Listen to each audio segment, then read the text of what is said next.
జోగి రమేష్ ఇంటిపై దాడి ఘటన చాలా బాధాకరం. నేరుగా రాష్ట్ర ప్రభుత్వం ప్రేరేపిత నేరాలు జరగడం దురదృష్టకరమన్నారు. 30 మందితో పూర్తి ప్రణాళికతో పసుపు రంగు రోప్తో పోలీసుల సమక్షంలో దాడి దేనికి సంకేతమన్నారు. ఇదేనా మన సంస్కృతి సాంప్రదాయం అంటూ నిలదీశారు. ఇదేనా చంద్రబాబు అపార అనుభవం విజన్తో సమాజానికి నేర్పిస్తున్నారన్నారు.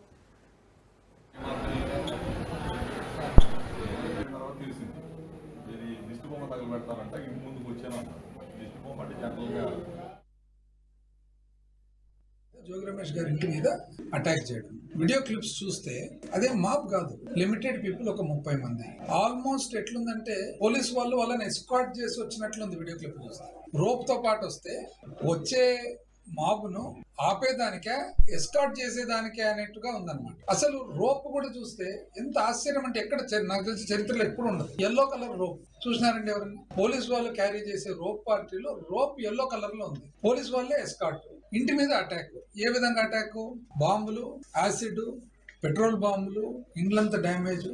ఇంకోటి కొత్త రకమైనది ఏమంటే ఈ మధ్య ఈ 2 సంవత్సరాలుగా చూస్తుండేది, మహిళలు కూడా అసభ్యకరంగా మాట్లాడటము, అటాక్ ముందర రావడము రూలింగ్ పార్టీ తరఫున ఎక్కడైనా చూసినామండి ఇంతకుముందు. ఇది సహజమైన సాంప్రదాయం అయితే కాదు కదా. ఇది వెనకాల నుంచి ఎవరో ఒకరు ఇన్స్టిగేట్ చేసి చెప్పి ట్రైనింగ్ ఇచ్చి కోచింగ్ ఇస్తే తప్ప మన భారతదేశ సంస్కృతులు అయితే సహజమైన సాంప్రదాయం అయితే కాదు కదా.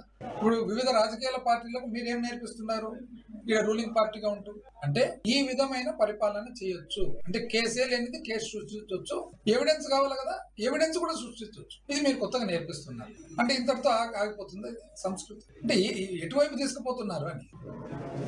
ఈరోజు మీరు దశాబ్దాల రాజకీయ అనుభవం అని చెప్పేసి మీ కళ్ళెదురుగానే పోలీస్ ఎస్కార్ట్ తో పాటు వచ్చి ఇళ్ల మీద పడి బాంబులేసి కాల్చి పెట్టి పోనీ మీకు తెలియదని అంటున్నారు. తెలియకుంటే తెలిసింది కదా ఇప్పుడు ఏం యాక్షన్ తీసుకున్నారండి?